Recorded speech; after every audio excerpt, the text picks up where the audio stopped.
الحمد لله نحمده ونستعينه ونستغفره ونعوذ بالله من شرور أنفسنا ومن سيئات أعمالنا من يهده الله فلا مضل له ومن يضلل فلا هادي له وأشهد أن لا إله إلا الله وحده لا شريك له وأشهد أن محمدا عبده ورسوله أما بعد فإن خير الحديث كتاب الله وخير الهدي هدي محمد صلى الله عليه وسلم وشر الأمور محدثاتها وكل محدثة بدعة وكل بدعة ضلالة وكل ضلالة في النار. فأعوذ بالله السميع العليم من الشيطان الرجيم. بسم الله الرحمن الرحيم. يا بني آدم لا يفتننكم الشيطان كما أخرج أبويكم من الجنة ينزع عنهما لباسهما ليريهما سوآتهما إنه يراكم هو وقبيله من حيث لا ترونهم. محترم سامعین کرام، بزرگان دین، نوجوانان ملت اسلامیہ اور خواتین اسلام، اللہ رب العالمین نے رسول اکرم صلی اللہ علیہ وسلم پر شریعت اسلامیہ کو نازل فرمایا. اللہ رب العالمین نے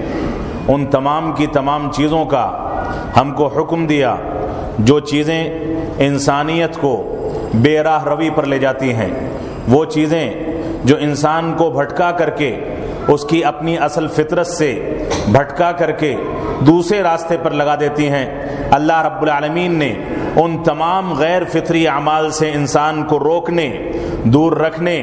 اور شریعت اسلامیہ جو عین فطرت کے مطابق اللہ رب العالمین کا نازل کردہ وہ دین ہے جس کو اللہ رب العالمین نے اپنا پسندیدہ دین قرار دیا. اور یہ بھی حقیقت ہے کہ یہ پسندیدہ دین انسان کی فطرت کے مطابق ہے. اللہ رب العالمین نے قرآن مجید میں ارشاد فرمایا، فطرت اللہ التی فطر الناس علیہا، یہ ایسی فطرت ہے جس پر اللہ رب العالمین نے انسانوں کو پیدا فرمایا ہے. یہ اسلام، یہ توحید، یہ اتباع، اور اسی طرح سے اسلام نے ہم کو جو بھی حکم دیے، جن چیزوں کو اپنانے کا حکم دیا، جن چیزوں کو اپنانے پر ہم کو ابھارا، جن چیزوں کو اختیار کرنے کا حکم دیا، وہ تمام کی تمام چیزیں انسان کے عین فطرت کے مطابق ہیں. اس کا دراسہ کرنا ہو، اس کا سروے کرنا ہو، اس کا مطالعہ کرنا ہو تو رسول اکرم صلی اللہ علیہ وسلم کی تعلیمات کو دیکھ لیں کہ آپ نے کون سے طریقوں سے زندگی گزارنے کا حکم دیا، کس طریقے کو اختیار کرنے کا حکم دیا، کن چیزوں سے اجتناب کرنے کا حکم دیا، کون سی ایسی چیزیں ہیں جن کو مستقل اختیار کرنے سے انسان بہت ساری بیماریوں کو مول لیتا ہے. اسلام نے اس چیز کو جائز نہیں قرار دیا ہے. اللہ کے رسول صلی اللہ علیہ وسلم کی طب نبوی کا مطالعہ کر لیا جائے، رسول اکرم صلی اللہ علیہ وسلم کی احادیث نبویہ کا مطالعہ کر لیا جائے، آپ کے جو بھی احکام و مسائل ہیں ان کو پڑھ لیا جائے. انسان عین فطرت کے مطابق اگر کسی چیز کو پاتا ہے تو وہ شریعت اسلامیہ ہے. اسی وجہ سے رسول اکرم صلی اللہ علیہ وسلم ارشاد فرماتے ہیں، اللہ کے نبی صلی اللہ علیہ وسلم کا یہ فرمان صحیح مسلم میں موجود ہے. اللہ کے نبی صلی اللہ علیہ وسلم نے فرمایا، کل مولود یولد علی الفطرہ فابواہ یہودانہ او ینصرانہ او یمجسانہ، یا بعض روایات میں ہے او یشرکانہ، کہ ہر پیدا ہونے والا بچہ کسی بھی گھرانے میں پیدا ہو، کسی بھی ماحول میں پیدا ہو، کسی بھی مذہب و مسلک کو ماننے والے کے گھرانے میں پیدا ہو، لیکن وہ بچہ فطرت اسلام پر پیدا ہوتا ہے. وہ پیدائش کے وقت اللہ رب العالمین کے اس عہد و پیمان کو یاد رکھتا ہے جس میں اللہ رب العالمین نے اس کو اس بات کا حکم دیا تھا کہ شیطان کی پیروی نہیں کرے گا اور صرف اللہ رب العالمین کی عبادت کرے گا. ہر پیدا ہونے والا بچہ اپنی فطرت یعنی فطرت اسلام پر پیدا ہو کر، یہ ایک الگ مسئلہ ہے کہ پیدائش کے بعد اس کے ماں باپ اگر یہودی ہوتے ہیں تو اس کو یہودی بنا دیتے ہیں، اگر نصرانی ہوتے ہیں تو اس کو نصرانی بنا دیتے ہیں، اگر مجوسی ہوتے ہیں، آتش پرست ہوتے ہیں تو اس کو آتش پرست بنا دیتے ہیں، اگر مشرک یا بدعتی ہوتے ہیں تو اس کو مشرک اور بدعتی بنا دیتے ہیں. لیکن یہ بھی حقیقت ہے کہ سارے کے سارے بچے فطرت اسلام پر پیدا ہوتے ہیں اور ان سے اسلام ہی کا مطالبہ کیا گیا ہے. لیکن موجودہ دور میں ہمارے اندر جو غیر اسلامی رسوم و رواج مستقل طور سے پھیلتے چلے جا رہے ہیں. جس انداز سے بالخصوص ہماری خواتین نے بے پردگی کو اختیار کر کے اور اسی طرح سے بے راہ روی اور بے پردگی یہاں تک کہ ننگے پن اور فحشکاری تک کو اختیار کر کے ہمارے ماحول کو بگاڑنا شروع کیا ہے، اس سے اسلام ہمیشہ براءت کا اظہار کرتا ہے. رسول اکرم صلی اللہ علیہ وسلم کے عہد مبارک میں آپ صحابیات کے اسوے کو دیکھ لیں. جب مدینہ منورہ میں صحابیات کے سامنے پردے کا حکم نازل ہوتا ہے اور اللہ رب العالمین ان کے بارے میں یہ فرما دیتا ہے وَلَا يُبْدِينَ زِينَتَهُنَّ إِلَّا مَا ظَهَرَ مِنْهَا، کہ اپنے زیب و زینت کو ظاہر نہ کریں الا یہ کہ بذات خود جو غیر اختیاری طور پر زیب و زینت ظاہر ہو جاتی ہے اس پر اللہ رب العالمین نے پکڑ نہیں رکھی. جب اللہ رب العالمین نے پردے کا حکم نازل فرمایا اور صحابیات کو حکم دیا گیا کہ اب بے پردہ باہر نہ نکلیں، تو تاریخ میں مؤرخین لکھتے ہیں، صحابہ کرام بیان کرتے ہیں، روایتیں موجود ہیں کہ صحابیات نے اپنی سہیلیوں سے اگر ان کے پاس دوپٹے اور لمبی چادریں نہیں تھیں تو ان لوگوں نے ان سے منگنی مانگ لیا، لیکن اس کے بعد سے کوئی بھی صحابیہ، کوئی بھی خاتون، کوئی بھی بالغہ بچی، کوئی بھی خاتون اور عورت مدینہ کی گلیوں میں بے پردہ نظر نہیں آتی تھی. اس کا چہرہ ڈھکا ہوتا تھا، اس کی ہتھیلیاں ڈھکی ہوتی تھیں، اس کے قدم ڈھکے ہوتے تھے، اس کے سارے جسم کے اوپر اللہ رب العالمین کے فرمان کے مطابق کپڑا ہوتا تھا، پردہ ہوتا تھا. اللہ رب العالمین نے اسی بات کا حکم دیا ہے. لیکن موجودہ دور میں مغربی تہذیب سے متاثر ہو کر، موجودہ دور میں جدید وسائل سے متاثر ہو کر، موجودہ دور میں ہم نے جس انداز سے اپنے گھروں کے اندر اپنی اخلاقیات کو فاسد کرنے کے لیے مختلف آلات لگا رکھے ہیں اور اس کے لیے نہ کوئی ضابطہ ہے، اس کو دیکھنے کے لیے نہ کوئی ضابطہ اور نظام ہے، اور بالکل برہنہ طریقے سے ماں بیٹی اور باپ اور بیٹی سارے کے سارے لوگ فحش کاری پر مبنی وہ فلمیں اور غلط انداز کی چیزیں اپنے گھروں میں موجود کمپیوٹرز یا ٹیلی ویژن یا ویڈیو کے ذریعے اس کے پردے پر مشاہدہ کر کے اپنی پوری کی پوری زندگی کو تباہ کرتے ہیں. موجودہ دور میں یہ فتنہ یہاں تک بڑھ گیا کہ اسی ہفتے کا واقعہ ہے کہ ہماری بعض خواتین نکلی، بعض لڑکیاں نکلی جو مسلمان خواتین تھیں، اور شرم آتی ہے ہم کو ان کو مسلمان کہتے ہوئے کہ انہوں نے میڈیا میں بیٹھ کر کے ڈیبیٹ کے ذریعے باقاعدہ مطالبہ کیا کہ ہندوستان جیسے ملک کے اندر نقاب اور پردے پر پابندی لگنی چاہیے. یہ کون سی عقل ماری گئی ہے ہماری ماؤں کی اور بہنوں کی کہ انہوں نے روئے زمین پر جس مقصد کے لیے ان کو پیدا کیا گیا، انہی مقاصد میں سے ایک بنیادی مقصد یہ ہے کہ اللہ رب العالمین نے اپنی عبادت کے لیے ان خواتین کو، ان مردوں کو، ان بچوں کو سب کو پیدا کیا تاکہ اللہ رب العالمین کی عبادت کو بجا لایا جائے، اللہ رب العالمین کی توحید کا اقرار کیا جائے. اسی عبادت کا ایک حصہ ہے کہ ایک خاتون گرمی کے باوجود، سردی کے باوجود اور آب و ہوا خراب ہونے کے باوجود وہ اپنے چہرے کو ڈھک کر کے نکلے. یہ اسلام کی تعلیم ہے، اور اسلام اس تعلیم کے بارے میں کسی انداز کے تنازل کا قائل نہیں ہے. لیکن یہ کیا ہوا ہے ہماری عقلوں کو کہ ہم نکلیں اور اس تہذیب کا ثبوت پیش کریں جو مغربی تہذیب کی شکل میں ننگے پن کو ظاہر کرتی ہے، جو مغربی تہذیب کی شکل میں ہماری خواتین کے چہروں کو، ان کے جسم کی نمائش کرنے کی تلقین کرتی ہے، اس کی دعوت دیتی ہے. آج ہماری خواتین اس سے متاثر ہو کر باقاعدہ ان نیوز چینلز پر جائیں جو نیوز چینل بظاہر مسلمانوں کی حمایت تو کر سکتے ہیں لیکن اندرونی طور سے وہ مسلمانوں کے کھرے دشمن ہیں. اسلام کے خلاف نیوز بنانا، اسلام کے خلاف جھوٹا پروپیگنڈا کرنا ان کی فطرت ثانیہ بن چکی ہے. ایسی صورت میں ہماری خواتین وہاں جائیں اور جا کر کے یہ مطالبہ کریں کہ ان سے پردے کا مطالبہ نہ کیا جائے، ہندوستان میں پردے پر پابندی عائد کی جائے، اس میں فلاں فلاں مشکلات ہیں، فلاں فلاں پریشانیاں ہیں، یہ خدشات ہیں، یہ مصیبتیں ہیں. یہ ساری کی ساری توجیہات آپ کی بے عقلی اور اسی طرح سے آپ کے دیوالیہ پن پر ثبوت پیش کرتا ہے. اسلام اسلام نے جو حکم دے دیا وہ پردے کا حکم ہے، اس سے کسی بھی انداز سے تنازل اختیار نہیں کیا جا سکتا۔ اللہ رب العالمین نے قرآن مجید میں فرمایا اس روئے زمین پر سب سے پہلا فتنہ جو ابھرا، سب سے پہلا فتنہ جس میں انسانیت کو مبتلا کیا گیا، اللہ رب العالمین نے اس کے بارے میں ارشاد فرمایا ہے یا بنی آدم لا یفتننکم الشیطان کما اخرج ابویکم من الجنۃ ینزع عنہما لباسہما لیریہما سوآتہما۔ اللہ رب العالمین نے فرمایا اے بنی آدم، مسلمانوں کو مخاطب نہیں کیا گیا، صرف انسانوں کو، پورے کی پوری انسانیت کو مخاطب کیا گیا، ان کا تعلق کسی بھی مذہب سے ہو، کسی بھی مسلک سے ہو، سب کو مخاطب کر کے اللہ رب العالمین نے فرمایا اے بنی آدم، اے آدم کی اولاد سن لو، لا یفتننکم الشیطان کما اخرج ابویکم من الجنہ ینزع عنہما لباسہما لیریہما سوآتہما۔ اے بنی آدم سن لو کہ تم کو شیطان رجیم اس طرح سے فتنے میں نہ ڈالے،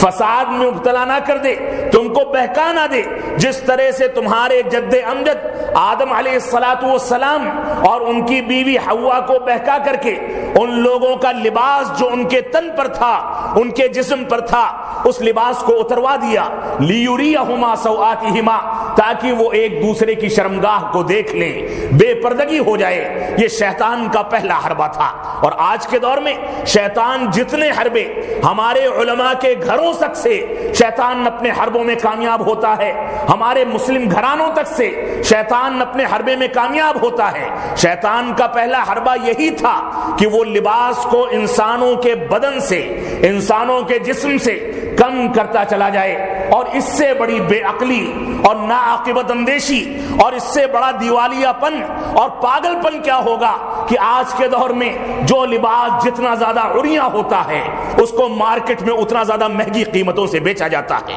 وہ لباس جس لباس میں ہماری خواتین جسم کے سارے حصے کی نمائش کر سکیں، اس کے باریک پن کی وجہ سے، اس کے شارٹ اور چھوٹا ہونے کی وجہ سے، اس کے نتیجے میں ہماری خواتین اس پر پیسہ زیادہ ضائع کرتی ہیں، اور شیطان رجیم کے ہتھ کنڈوں میں، اس کی سازشوں میں پڑھ پڑھ کر آج کے دور میں ننگے پن کو باقاعدہ خریدا جاتا ہے، اس کے لیے بجٹ متعین کیے جاتے ہیں، اس کے لیے قیمتی سرمایہ لگایا جاتا ہے۔ یہ کون سی سمجھداری ہے؟ یہ ناعاقبت اندیشی اور ذہن کا دیوالیہ پن ہے۔ تو آج کے دور میں ہماری خواتین نے جو گورکھ دھندا اختیار کیا ہے، جو پالیسی اختیار کی ہے، ہماری خواتین کو اس بارے میں سوچنا ہوگا۔ ہماری خواتین کے لیے اللہ رب العالمین نے یہ حکم دیا ہے کہ وہ با پردہ نکلیں۔ ان کا پردہ یہ ہے کہ ان کے سر سے لے کر کے ان کے پیر کے پنجے تک، ان کے ہاتھ کی ہتھیلی سے لے کر کے دوسرے ہاتھ کی ہتھیلی تک، اور اسی طرح سے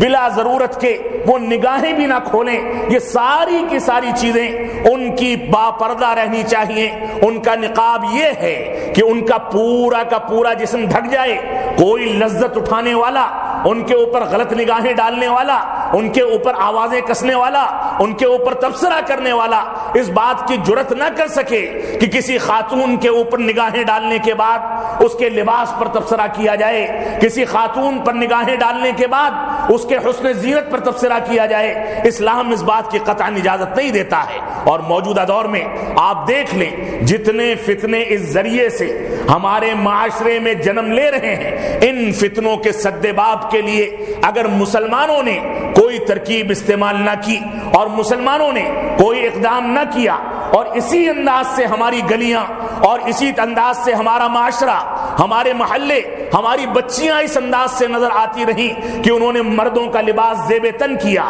تنگ لباس پہن کر کے نکلی، وہ جینز پہنے، ٹی شرٹ پہنے، ان کے اعضائے جسمانی کے سارے اعضاء ظاہر ہوں، اس کے باوجود ہماری غیرت نہیں جاگتی ہے۔ اس ننگے پن کے ساتھ معاف فرمائیں گے، مسلم معاشرے کی حفاظت کر پانا آسان کام نہیں ہے۔ ایک وہ دور تھا رسول اکرم صلی اللہ علیہ وسلم کا عہد مبارک، آپ کے دور میں پردے کا حکم نازل ہوا، خواتین نے پردے کے لیے سارے جتن کیے۔ ایک وہ دور تھا جس دور میں فتنے سے بچنے کے لیے صحابہ کرام نے سارے جتن کیے۔ ایک وہ دور تھا جس میں فاطمہ الزہرا رضی اللہ تعالی عنہا ان کے بارے میں تاریخی روایات میں اور ان کی سیرت میں ملتا ہے کہ اللہ کے نبی صلی اللہ علیہ وسلم نے ان کی تربیت کی، اور ان کی بیٹی تھی، سب سے چہیتی بیٹی تھی، جن کو سیدۃ نساء العالم بھی کہا گیا،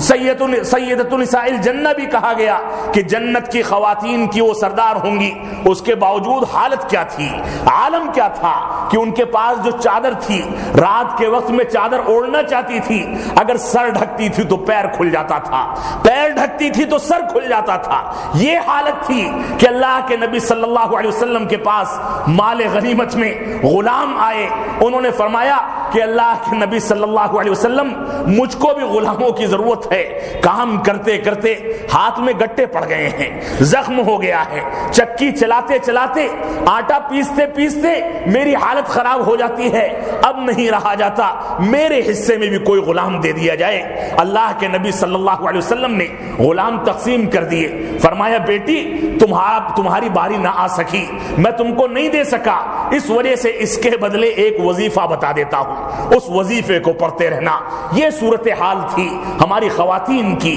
یہ صورتحال تھی ہماری صحابیات کی، یہ صورتحال تھی ان خواتین کی جو خواتین آج بھی ہمارے لیے اسوہ اور نمونہ ہیں، جن کی احادیث کو ہم حدیث رسول میں پڑھتے ہیں، جن کے اسوے اور نمونے کے بغیر ہم آگے نہیں بڑھ سکتے۔ وہ خواتین جن کی حفاظت کے لیے رسول اکرم صلی اللہ علیہ وسلم نے اپنے غلام انجشہ سے یہاں تک کہا وَيْحَكَ يَا انجشہ، اے انجشہ بہت خاموشی کے ساتھ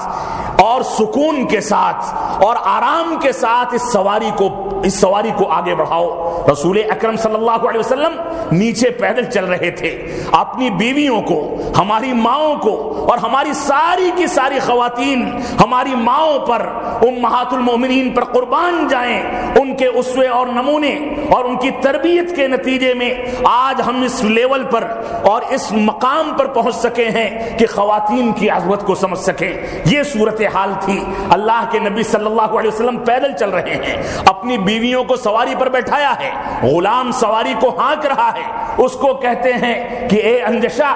دھیرے دھیرے چلو، سکون سے چلو، تم کو نہیں پتا کہ اس سواری پر آبگینے بیٹھائے گئے ہیں، کہیں ایسا نہ ہو کہ سواری تیز چلے، کہیں ایسا نہ ہو کہ سواری نے جھٹکا دیا اور ان آبگینوں کو خراش آ جائے، اس وجہ سے سکون کے ساتھ چلا جائے۔ یہ صورتحال تھی، یہ صورتحال تھی ان خواتین کی تربیت کے لیے، ان خواتین کی پیروی کے لیے، ان خواتین کو سکون میں رکھنے کے لیے کہ رسول اکرم صلی اللہ علیہ وسلم اما عائشہ صدیقہ رضی اللہ تعالیٰ سے دوڑ کا مقابلہ کرتے تھے۔ یہ صورتحال تھی کہ اما عائشہ پر جب اتہام آ گیا اور اللہ کے نبی صلی اللہ علیہ وسلم نے اپنے غلام سے پوچھا کہ عائشہ کے بارے میں کیا خیال ہے، دوسرے لوگوں سے دریافت کیا، سب نے مثبت جواب دیا اور فرمایا کہ عائشہ ایسا نہیں کر سکتی۔ عائشہ کی تو یہ صورتحال ہے کہ آٹا گوندتی ہیں اور روٹی پکانے سے پہلے ان کو نیند آ جاتی ہے، آٹا بکری کھا جاتی ہے، ان کو خبر نہیں ہوتی۔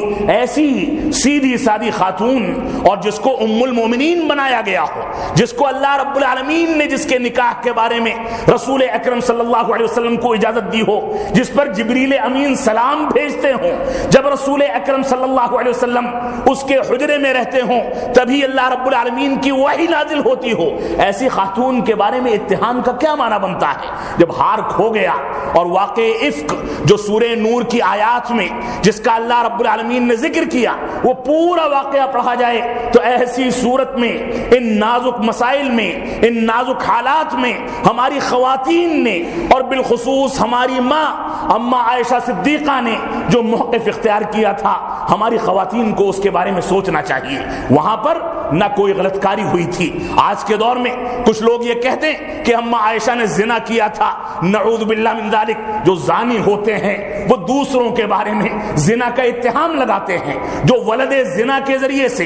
دنیا میں وجود پاتے ہیں وہ ہماری ماؤں پر اتہام لگاتے ہیں۔ ہم اس بات کو برداشت نہیں کر سکتے۔ اما عائشہ کو جب ساری تحقیق و جستجو ہو گئی اور رسول اکرم صلی اللہ علیہ وسلم پریشان رہے رہنے لگے ان کو ان کے گھر بھیج دیا گیا، ان کے باپ ابو بکر صدیق رضی اللہ تعالیٰ عنہ کے پاس بھیج دیا گیا۔ جب براءت نازل ہوتی ہے آسمان سے پے در پے 10 آیتیں اللہ رب العالمین نازل فرماتا ہے۔ یہ کوئی معمولی فضیلت نہیں تھی، یہ فضیلت اللہ رب العالمین نے خاتون کو دی ہے۔ کسی مرد کے بارے میں، اس کی براءت کے بارے میں، اس کی عزت کے بارے میں، یا اس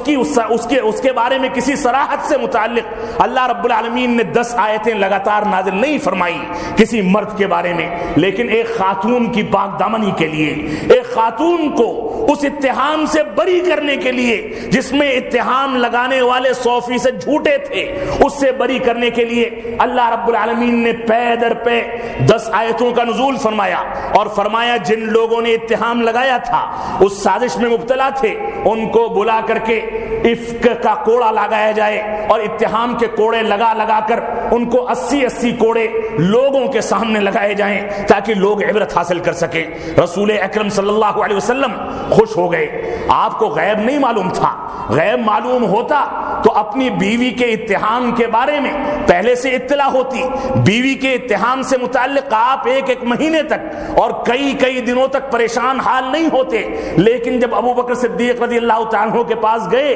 اما عائشہ کو ان لوگوں نے بھیجا کہ جاؤ رسول اللہ صلی اللہ علیہ وسلم آئے ہیں، ان کا شکریہ ادا کرو کہ انہوں نے تم کو بری کر دیا ہے۔ تو اما عائشہ نے کیا فرمایا تھا؟ ہماری خواتین سنیں، اما عائشہ کا اعتماد تھا، اما عائشہ کا توکل تھا، توحید کا تقاضا تھا، ان کی تربیت تھی، وہ باپردہ رہنے والی خاتون تھی، اس کے نتیجے میں اللہ رب العالمین نے اتنی مضبوط عقل عطا فرمائی تھی۔ انہوں نے فرمایا کہ نہیں، یہ تو شبہے میں پڑ گئے تھے، میں جانتی ہوں اتنے دنوں تک جب تک اللہ رب العالمین نے براءت کا اظہار نہیں کیا، جب تک یہ شبہے میں تھے، اس وجہ سے میں ان کا شکریہ ادا کرنے والی نہیں ہوں، میں تو اللہ رب العالمین کا شکریہ ادا کروں گی جس نے براءت کا اظہار فرمایا ہے، براءت کا اعلان کیا ہے۔ ہماری خواتین کے اندر یہ سوز پیدا ہونا چاہیے، یہ اصالت پیدا ہونی چاہیے، یہ بنیاد پیدا ہونی چاہیے کہ وہ اللہ رب العالمین پر اعتماد کر کے کیسے چلیں۔ جب دامن پاک ہوتا ہے تو اعتماد بڑھتا ہے، جب دامن پاک ہوتا ہے بے پردگی نہیں بلکہ با پردگی ہوتی ہے، انسان ہمیشہ قرآن و سنت کے اصولوں پر چلتا ہے، تو اس کے نتیجے میں رفتہ رفتہ اللہ رب العالمین پر اعتماد اور توکل بڑھتا ہے۔ تو ہمارے اسلاف کی تاریخ کو آپ دیکھ لیں، اللہ کے نبی صلی اللہ علیہ وسلم نے جس انداز سے خواتین کی تربیت فرمائی، خواتین کو کہیں ڈانٹا، کہیں سمجھایا، کہیں ان کی تربیت کے لیے رسول اکرم صلی اللہ علیہ وسلم نے 1 مہینے کا ایلا فرمایا، اور اس کا نتیجہ بھی آپ دیکھ لیں جب امہات المومنین نے رسول اکرم صلی اللہ علیہ وسلم سے نان و نفقے میں زیادتی کا مطالبہ کیا، اور اس کے نتیجے میں رسول اکرم صلی اللہ علیہ وسلم جب بیمار پڑے تو ان سے پوچھنے بھی نہیں آئیں، اور اسی کے نتیجے میں رسول اکرم صلی اللہ علیہ وسلم نے قسم کھا لی کہ میں 1 مہینے تک اپنی بیویوں کے پاس نہیں جاؤں گا۔ اللہ کے نبی صلی اللہ علیہ وسلم کے بارے میں عمر بن خطاب رضی اللہ تعالیٰ عنہ کی روایت ملتی ہے کہ آپ مسجد نبوی میں اپنے حجرے میں آرام فرما تھے۔ میں گیا، افواہ اڑ چکی تھی کہ اللہ کے نبی صلی اللہ علیہ وسلم نے اپنی بیویوں کو طلاق دے دی ہے۔ حضرت عمر بن خطاب رضی اللہ تعالیٰ عنہ گھبرا کر کے پہنچے، دروازہ کھٹکھٹایا، جب اندر پہنچے تو کیا دیکھتے ہیں کہ اللہ کے نبی صلی اللہ علیہ وسلم آرام فرما رہے ہیں۔ آرام کرنے میں جس چیز کا انتخاب کیا گیا ہے وہ ایک چٹائی ہے، اس چٹائی پر لیٹے ہوئے ہیں، چٹائی کے نشانات آپ کی مبارک پیٹھ میں پڑ گئے۔ نان و نفقے کا مطالبہ اللہ کے نبی صلی اللہ علیہ وسلم سے کیا گیا، جبکہ آپ نے فرما دیا تھا کہ یہ ساری کی ساری نعمتیں، یہ داسیاں، یہ پنکھا جھلنے والے، یہ گدے، اور اسی طرح سے یہ ساری کے سارے آرام و آسائش کی چیزیں یہ کفار کے لیے دنیا میں بنائی گئی ہیں، لیکن مسلمانوں کے لیے آخرت میں رکھی گئی ہیں۔ مسلمان اگر حلال طریقے سے ان چیزوں کو اختیار کر لے اور جائز طریقے سے استعمال کرے تو ایسی صورت میں اس کے لیے جائز تو ہے، لیکن رسول اکرم صلی اللہ علیہ وسلم کا معاملہ یہ تھا کہ آپ اپنے آرام و آسائش کو ثانوی حیثیت دیتے تھے۔ گھر میں کوئی چیز ہو غریبوں کو کھلا دی جاتی تھی، 3 مہینے تک گھر میں چولہا نہیں جلتا تھا، تو عمر بن خطاب رضی اللہ تعالیٰ عنہ نے دیکھا کہ آپ کی مبارک پیٹھ پر چٹائی کے نشانات پڑے ہوئے ہیں. یہ عالم تھا. اللہ کے نبی صلی اللہ علیہ وسلم نے وضاحت فرمائی کہ طلاق نہیں، یہ ایلا ہے، اور اس کے بعد 29 دن ہوتا ہے.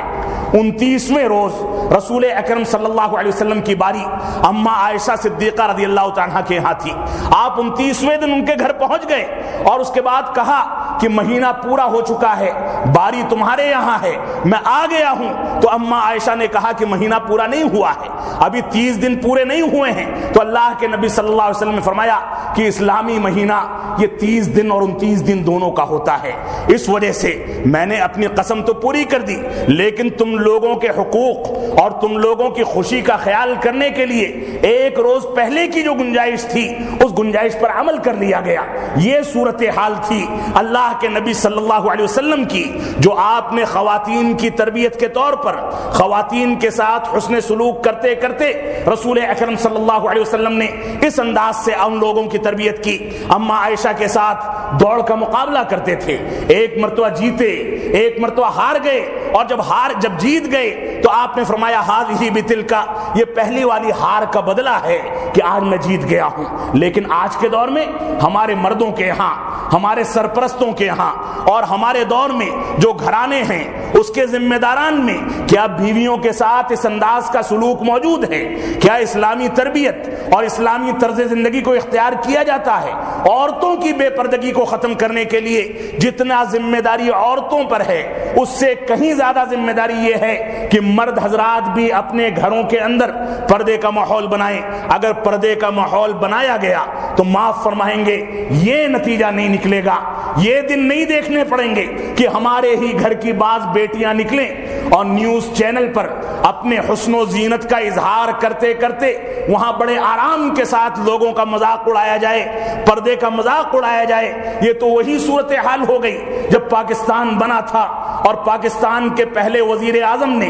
وہاں جانے کے بعد اپنی بیوی کا بھرے مجمع کے اندر نقاب نکال کر کے جلا دیا اور کہا کہ پاکستان کی سرزمین پر اس نقاب کی گنجائش نہیں ہے. اس کا نتیجہ دیکھ لیا جائے کہ آج پاکستان میں جتنا زیادہ فیشن پایا جاتا ہے، جتنا زیادہ میک اپ پایا جاتا ہے، جتنی زیادہ بے پردگی پائی جاتی ہے، شاید مغربی تہذیب کے دلدادہ ممالک کے اندر بھی وہ نہ پایا جاتا ہو. یہ اسی کا نتیجہ ہے. تو آج کے دور میں ہم کو پردے کے بارے میں سنجیدگی کے ساتھ فیصلے کرنے ہوں گے. اس سلسلے میں میں چند حقائق آپ کے سامنے ذکر کرنا چاہوں گا. اللہ رب العالمین ہم کو اسلامی شریعت کے مطابق زندگی گزارنے کی توفیق عطا فرمائے. آخر ہم کو کون سے وقت کا انتظار ہے؟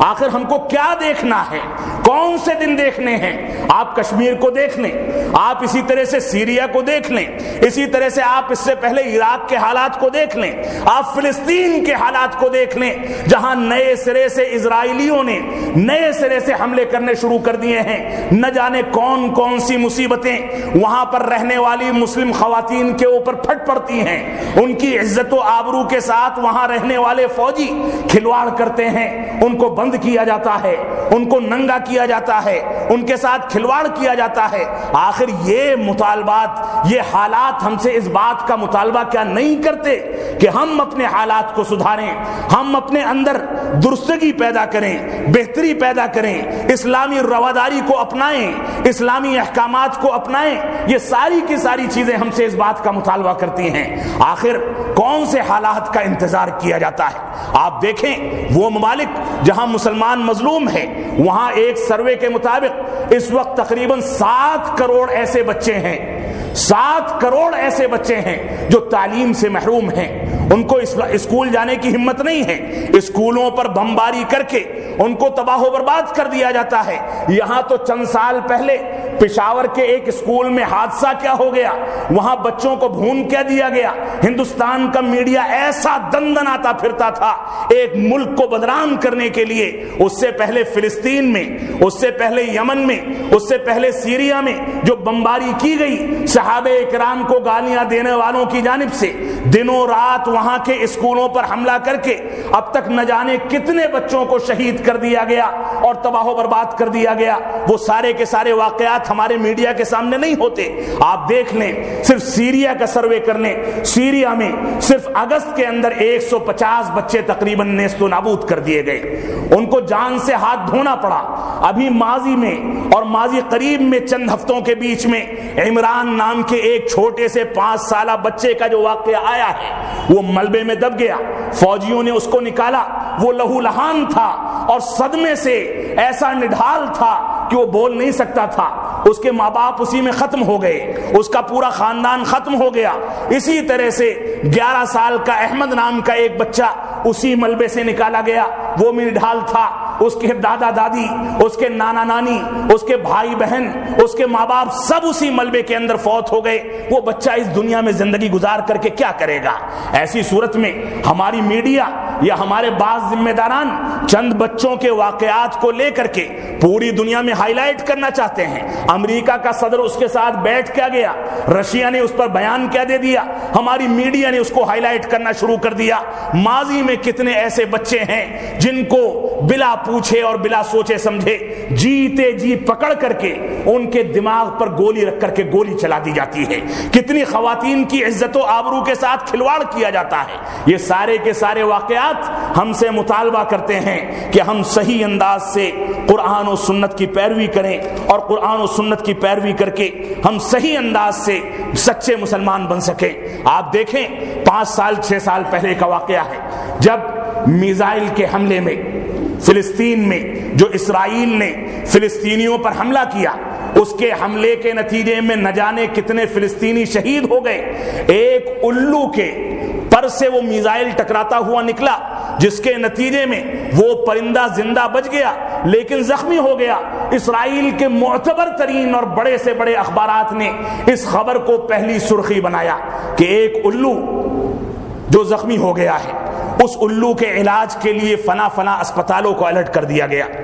فلاں فلاں ڈاکٹروں کو متعین کر دیا گیا اور اس کا علاج جاری ہے اور عنقریب اس کو صحت یابی مل جائے گی۔ نعوذ باللہ من ذالک۔ بعض الو اٹھیں اور ایک الو نامی پرندے کے پیچھے اس انداز سے انسانوں کی جان کو جوخم میں ڈال کر، انسانوں کے خون سے ہولیاں کھیل کھیل کر وہ نہ جانے کون سی پالیسی اختیار کرنا چاہتے ہیں، جس پالیسی کے نتیجے میں وہ انسانیت کو ہی نہیں شیطان کو بھی شرمسار کرتے ہیں۔ اللہ رب العالمین ہم کو ان حالات میں اپنے دین کی جانب رجوع کرنے کی توفیق عطا فرمائے۔ آپ دیکھیں کہ بعثت سے پہلے رسول اکرم صلی اللہ علیہ وسلم کے مبعوث ہونے سے پہلے لڑکیوں کو زندہ درگور کر دیا جاتا تھا، اس خدشے سے کہ ان کے لیے داماد تلاش کرنا پڑے گا، ان کو بیاہنا پڑے گا، ان کو رخصت کرنا پڑے گا، ان کو زندہ درگور کر دیا جاتا تھا، جس کا تذکرہ اللہ رب العالمین نے قرآن مجید میں فرمایا۔ یہودیوں کے ہاں عورت کے ساتھ ظلم ہوتا تھا، نصرانیوں کے یہاں عورت کے ساتھ ظلم ہوتا تھا۔ ماضی قریب تک اسی ہندوستان کی سرزمین پر ہندوستان کی آزادی کے بعد بھی ایسے واقعات پائے گئے ہیں کہ اگر شوہر مر جائے تو بیوی کو اس کے ساتھ ستی کر دیا جائے، یعنی شوہر کے علاوہ کے ساتھ، اس کی آگ کے ساتھ اس کی بیوی کو بھی زندہ جلا دیا جائے۔ یہ واقعات ہندوستان میں پائے جاتے ہیں، لیکن اسلام آیا، اسلام نے عورت کو مقام دیا، اسلام نے عورت کو افراط و تفریط سے بچاتے ہوئے گھر کی اور خاندان کی ملکہ قرار دیا، ربۃ البیت قرار دیا۔ یہ عورت اپنی چہار دیواری میں یا با پردہ باہر اگر نکلتی ہے جائز ملازمتوں کے لیے تو نکلے اور ضرور نکلے، دنیا میں ترقی کرے، لیکن اسلامی حدود کو پار کرنا یا اسلامی حدود کو توڑنا اگر یہ کرتی ہے تو ایسی صورت میں اسلام اس کی ملازمت کو جائز قرار نہیں دیتا۔ لیکن موجودہ دور میں ہماری خواتین، ہماری بچیاں یا مسلم خواتین جس انداز سے اسلامی حدود کو تار تار کر کے غلط انداز کی ملازمتیں یا غلط انداز کے کام کرتی ہیں، یہ ناقابل تلافی جرم ہے، اس کو ختم ہونا چاہیے۔ اسلام جب آیا تو اسلام نے عورتوں کو مقام دیا، اسلام نے عورت کو ربۃ البیت قرار دیا۔ یہ عورت اپنے گھر میں بیٹھ کر، چہار دیواری میں بیٹھ کر اگر اپنے بچے کی سچی تربیت کرے تو اس کی تربیت کے نتیجے میں ایک نبی کو بھی ماضی میں وجود ملا تھا، آپ دیکھ لیں کہ رسول اکرم صلی اللہ علیہ وسلم کی ولادت سے پہلے ان کے والد کی وفات ہو جاتی ہے، ماں نے جنم دیا اور اس کے بعد ماں نے تربیت کی، اور جتنے لوگوں نے تربیت کی وہ ساری کی ساری خواتین تھیں، دودھ پلایا خواتین نے، تربیت کی خواتین نے، بادیہ کی زندگی جب گزاری تو خواتین کے حوالے کیا گیا۔ رسول اکرم صلی اللہ علیہ وسلم کی مبارک زندگی میں سب سے پہلے جس شخصیت نے آپ کو سہارا دیا اور نبوت ملنے کے بعد آپ کو تسلی دی، وہ شخصیت بھی خدیجہ الکبریٰ کی تھی۔ وہ ایک خاتون تھی، رسول اکرم صلی اللہ علیہ وسلم سے کم و بیش 15 سے 20 سال بڑی ایک خاتون جب آپ سے بیاہتی ہیں اور اس کے بعد رسول اکرم صلی اللہ علیہ وسلم ان کے ذریعے سے سکون اور تسلی حاصل کرتے ہیں، ان کی تجارت میں امانت داری کے ساتھ آگے بڑھتے ہیں، اور نتیجہ کیا ہوتا ہے کہ وہی خاتون جب نکلتی ہے اور نبوت کے بعد رسول اکرم صلی اللہ علیہ وسلم جب غار حرا سے گھبرا کر کے اپنے گھر تشریف لاتے ہیں اور لانے کے بعد کہتے ہیں کہ زملونی ودثرونی، مجھ کو چادر اڑا دی جائے، مجھ کو ڈر ہے کہ میں ہلاک ہو جاؤں گا، تو اما خدیجہ الکبریٰ وہ پہلی اسلامی خاتون تھی، وہ پہلی خاتون تھی جس نے اس روئے زمین پر پیدا ہونے والی سب سے افضل ترین شخصیت سید الانبیاء کو تسلی دی۔ انہوں نے فرمایا کہ آپ تو دوسروں کا بوجھ اٹھاتے ہیں، آپ رشتہ داریوں کو جوڑتے ہیں، دوسروں کی تکلیف کو دور کرتے ہیں، آپ فلاں فلاں صفات کو اختیار کرتے ہیں، اس وجہ سے اللہ رب العالمین آپ کو ضائع نہیں کرے گا۔ یہ خاتون تھی جنہوں نے تسلی دی۔ تو پردے کے مستقل احکام و مسائل ہیں۔ رسول اکرم صلی اللہ علیہ وسلم نے عورت کے سر سے لے کر کے پیر تک کو عورت کو عورت قرار دیا کہ وہ پردہ کرے۔ اسی طرح سے رسول اکرم صلی اللہ علیہ وسلم نے فرمایا کہ اگر اجنبیوں سے عورت کو گفتگو کرنی ہو تو اپنی گفتگو کے اندر، اپنی آواز کے اندر شدت پیدا کر کے اس کی چاشنی کو ختم کر کے وہ گفتگو کرے۔ اسی طرح سے اگر لین دین کرنا ہے تو پردے کے آڑ سے کرے، اگر اس کو سفر کرنا ہے تو اپنے محرم کے ساتھ کرے، تنہا سفر نہیں کر سکتی، اجنبی کے ساتھ سفر نہیں کر سکتی۔ یہ سارے کے سارے اصول و ضوابط ہیں جو اسلام نے ہم کو بتائے ہیں۔ عورتوں کے بارے میں یہاں تک کہا گیا کہ یہ با پردہ نکلیں اور ایسی خوشبو لگا کر کے نہ نکلیں جس سے دوسروں کا میلان ان کی جانب ہو، ایسے زیورات نہ پہنیں جو زیورات کھنکھناتے ہوں اور راستے میں چلتے ہوئے شیطان رجیم جو ان کا پیچھا کر رہا ہے اور لوگوں کو ان کے بارے میں بہکانا چاہتا ہے وہ بہکانے میں کامیاب ہو جائے۔ رسول اکرم صلی اللہ علیہ وسلم کا فرمان ہے کہ جب عورت گھر سے نکلتی ہے تو شیطان اس کا پیچھا کرتا ہے، اور شیطان جب پیچھا کرتا ہے تو مواقع تلاش کرتا ہے کہ کہاں لوگوں کے ذہن کو اس عورت کے بارے میں، اس خاتون کے بارے میں بہکایا جائے۔ اور یہ حقیقت ہے کہ ایک با پردہ خاتون جتنی عزت و وقار کی نگاہ سے دیکھی جاتی ہے، جتنی عزت اس کو دی جاتی ہے، جتنا مقام اس کا معاشرے میں ہوتا ہے، بے پردہ خاتون کا نہیں ہو سکتا۔ بے پردہ خاتون یہ ضمانت نہیں دے سکتی کہ وہ باہر نکلے گی اس پر تبصرہ نہیں کیا جائے گا، وہ باہر نکلے گی اس کے حسن جمال پر تبصرہ نہیں کیا جائے گا۔ اس وجہ سے ہماری خواتین کی ذمہ داری ہے کہ وہ با پردہ نکلیں، اسلامی لباس میں نکلیں۔ اور یہ جو نئے گورکھ دھندے چلے ہیں کہ ہماری خواتین نے نکل کر کے یہ مطالبات کرنے شروع کر دیے ہیں کہ ان کا پردہ ہٹایا جائے، یہ ساری کی ساری چیزیں ناقابل برداشت ہیں۔ اور آپ دیکھیں ماضی قریب میں جب طلاق ثلاثہ کا مسئلہ اٹھا اور کانپور سے خواتین نے آواز اٹھائی کہ قرآن و حدیث کے مطابق فیصلے کیے جائیں، ایک مجلس کی 3 طلاق کو ایک شمار کیا جائے، کیونکہ قرآن مجید بھی یہی کہتا ہے، حدیث رسول بھی یہی کہتی ہے، اور وہ تنظیم جس نے فتویٰ دے رکھا تھا ان عورتوں کا مطالبہ اس تنظیم کے خلاف تھا، میں نام نہیں لینا چاہوں گا، اشارہ کافی ہے، اس تنظیم نے بھی بعض خواتین کو کھڑا کر کے اپنی حمایت میں فیصلہ لینے اور ایک مجلس کی 3 طلاق کو 3 شمار کرنے کے لیے بعض خواتین کو فرنٹ پر کیا۔ اللہ معاف فرمائے کہ اگر ہم اسی انداز سے اپنے فتووں میں، دینی مسائل میں خواتین کو آگے لائیں گے تو یہ خواتین کی آزادی اور بے راہ روی کا ذریعہ ہے، اس سے ہم کو بچنا ہوگا۔ اس وجہ سے ہم کو یہ سوچنا ہوگا کہ ہم کس انداز سے خواتین کی پیروی کریں۔ بڑے آرام کے ساتھ ایک افتاء کی کمیٹی، ایک فتوے کی کمیٹی اٹھتی ہے، 5 سال 6 سال پہلے کا واقعہ ہے، ایک ٹینس کی کھلاڑی ہے، اس ٹینس کی کھلاڑی کے اوپر اس کے لباس کے اوپر فتوے جاری کر دیے جاتے ہیں، نعوذ باللہ من ذالک۔ پہلے یہ تو بتایا جائے کہ اس کا کھیل کود میں نکلنا جائز ہے کہ نہیں ہے، یہ تو بتایا جائے کہ اس کا اسلام باقی ہے کہ نہیں ہے۔ ہم بڑے آرام کے ساتھ بعض شخصیات کو متعین کر کے اور اس کے پیچھے پڑ جاتے ہیں۔ ابھی اسی ہفتے کے اندر ایک ڈیبیٹ میں دو علماء بیٹھے اور فلمی دنیا کی ایک خاتون جس نے سندور لگا لیا تھا، سندور لگانے کے اوپر اس سے بحث چلتی ہے کہ سندور لگانا اسلام سے خارج کر دیتا ہے، ایسا معاملہ ہے ویسا معاملہ ہے۔ کیا ضرورت ہے اس انداز کی فحشکاری پھیلانے والی خواتین کے پیچھے پڑ کے اپنے مقام اور وقار کو تباہ کرنے کے لیے؟ پہلے یہ تو بتایا جائے کہ سیریلز میں نکلنا خواتین کے لیے جائز ہے کہ حرام ہے، اور حقیقت یہی ہے کہ سیریل میں شو کرنا، سیریل میں نکلنا اور اسی طرح سے ٹیلی ویژن کے پردے پہ نمودار ہونا، یہ ساری کی ساری چیزیں اسلام میں ناجائز اور حرام ہیں۔ خواتین کے لیے ان چیزوں کی گنجائش نہیں ہے۔ فتویٰ ہمارا ثانوی حیثیت کا ہوتا ہے، ہم شخصیات پر برستے ہیں اور خود اپنے فتوے کو ہائی لائٹ کرنے کے لیے یا سرخیوں میں عام ہونے کے لیے، سرخیوں میں ہائی لائٹ ہونے کے لیے ہم کچھ لوگوں کے پیچھے پڑ جاتے ہیں۔ اصل بنیادیں بتائی جانی چاہیے۔ اللہ رب العالمین ہم کو دین کی سچی سمجھ عطا فرمائے، ہم کو اس بات کی توفیق عطا فرمائے کہ ہم صحیح انداز سے خواتین کے بارے میں فیصلے کر سکیں۔ ہماری خواتین سے یہی اپیل ہے کہ ہماری خواتین خود بھی باپردہ رہیں، اپنی گھر کی خواتین کو پردے کا حکم دیں، اپنی بچیوں کو پردہ سکھائیں اور ان کو سکھائیں اور سمجھائیں کہ کس وجہ سے اسلام نے ہمارے لیے پردے کو جائز اور ضروری قرار دیا ہے۔ اگر وہ چیزیں ہم سمجھ لیں گے تو ایسی صورت میں ہماری عزت بڑھے گی،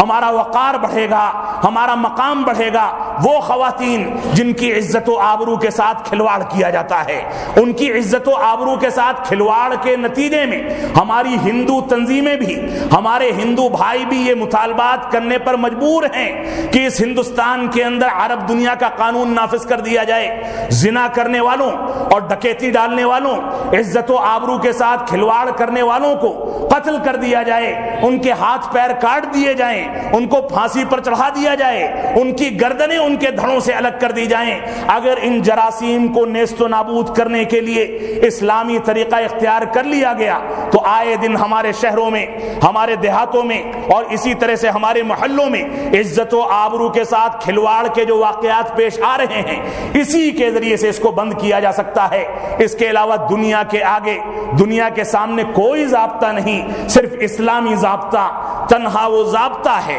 جو دنیا کے اندر سے عزت و آبرو کے کھلواڑ کو ختم کر سکتا ہے۔ آپ دیکھ لیں سعودی عرب کے واقعات کو، آپ دیکھ لیں اسلامی حدود کو، رسول اکرم صلی اللہ علیہ وسلم کے دور سے لے کر کے آج تک کہ کس انداز سے خواتین کی عزت و آبرو کی حفاظت کے لیے اگر خاتون پر کسی نے صرف اتہام لگا دیا، ثبوت پیش نہیں کر سکا اور اسی طرح سے اس چیز کو عام کر دیا گیا، تو اسلام یہ کہتا ہے کہ علی رؤوس الاشہاد، لوگوں کے سامنے بیٹھا کر کے مسجد کے باہر یا بھیڑ بھاڑ کی جگہ میں یا بازار میں بیٹھا کر کے اس کو 80 کوڑے مارے جائیں۔ اگر کسی کو 80 کوڑے رکھتے ہیں تو یقینی بات ہے، قسم کھا کر کہا جا سکتا ہے کہ وہ آئندہ خواتین کے اوپر نہ نگاہ اٹھائے گا اور نہ اس کی انگلیاں اٹھیں گی۔ یہ اسلام کا ضابطہ ہے۔ اس وجہ سے ہم کو اسلامی ضوابط کو سامنے رکھ کر، جن ضوابط کو موجودہ پرفتن دور میں غیر مسلموں نے بھی اہمیت دینا شروع کر دی ہے، لیکن بدقسمتی سے ہماری خواتین، ہمارے مسلمان بھائی اس چیز کو اہمیت نہیں دیتے۔ اللہ رب العالمین ہم کو اسلامی قانون کے دائرے میں زندگی گزارنے کی توفیق عطا فرمائے۔ ہم جب تک جئیں تب تک اسلام پر جئیں، جب ہمارا خاتمہ ہو تو ایمان پر ہو۔ بارک اللہ لنا ولکم فی القرآن المجید ونفعنی وإیاکم بالآیات والذکر الحمید، انہ تعالی جواد کریم ملک بر الرؤوف الرحیم۔